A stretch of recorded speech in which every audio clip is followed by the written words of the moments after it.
I usually see kids, especially primary school kids, walking around with a proforma. They would approach you with a pen, and that proforma says sponsor and sponsor and sponsor.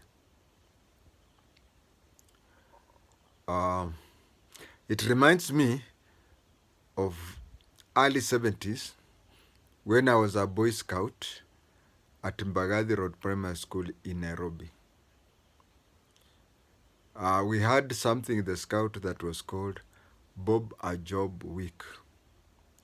Now, Bob a Job Week there is some similarities. I think this thing of kids walking around with a biro and a paper saying sponsor me, I think the genesis is from Bob a Job Week. But how did Bob a Job Week happen? First of all, it used to take a whole week. And to the best of my knowledge, there is no Bob a Job Week that happened when schools were closed. No, it was days when schools were on. We were told to walk around in uniform, that is Scout uniform, and you had such a paper and a pen. Of course, the whole week, it's only two days that you'll get maximum time, that is Saturday and Sunday, because these other days you'll have to go to classes, and then after classes around 3:30 or 3:20 is when you only have 3 hours for the 5 days. Saturday weekends, of course, you had more time. Now this is what used to happen. First of all, it is called Bob a Job Week. I've explained that it took 1 week. And then it was Bob, 1 shilling per job. You would go to knock somebody's house, ask him for a job, any job. And whatever job you did, whether it was minor or major or anything, you'd be paid a bob. Whether the job took 5 minutes or 5 hours, you'd be paid a job. So throughout the week, you are supposed to do a job and gain a shilling. And that shilling was not yours. It used to go to the Scout.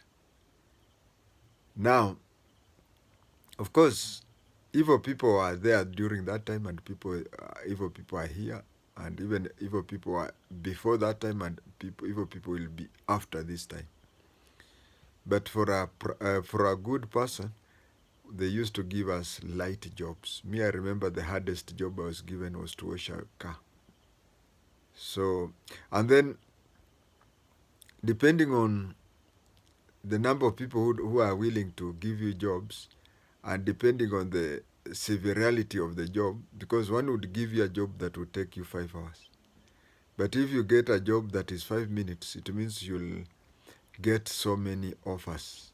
And also, it also depended on luck on that day, because you could knock a lot of doors and either the people are not there or they are not willing to give you a job.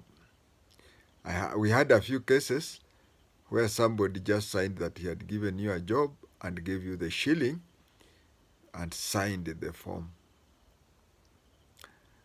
Most of the jobs were just minor and ceremonial, and as I've said, in many instances you'd find somebody giving you money and writing that he had given you a job, and he did the card you did. They didn't have to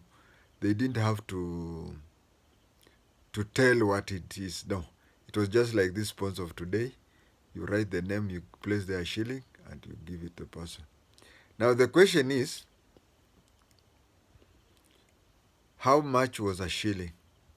At that time, a loaf of bread, of course, a loaf of bread nowadays is 400 grams, but those days it used to be 500 grams. But let us take just the normal. You go to the tradings, you go to where you buy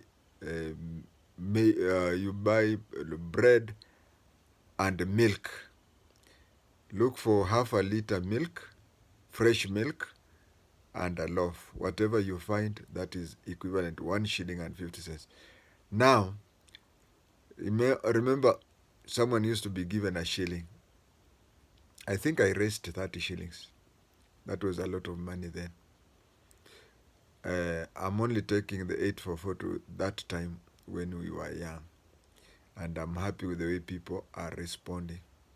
Yeah, the Kenyans abroad, thank you. I checked with my Caritas bank account and found there's a time I was going to withdraw 5,000 shillings and I got a bigger amount there. It shows that those people who have been requesting for my who those out of Kenya who cannot access into paybill are now going through Caritas bank account. Thank you.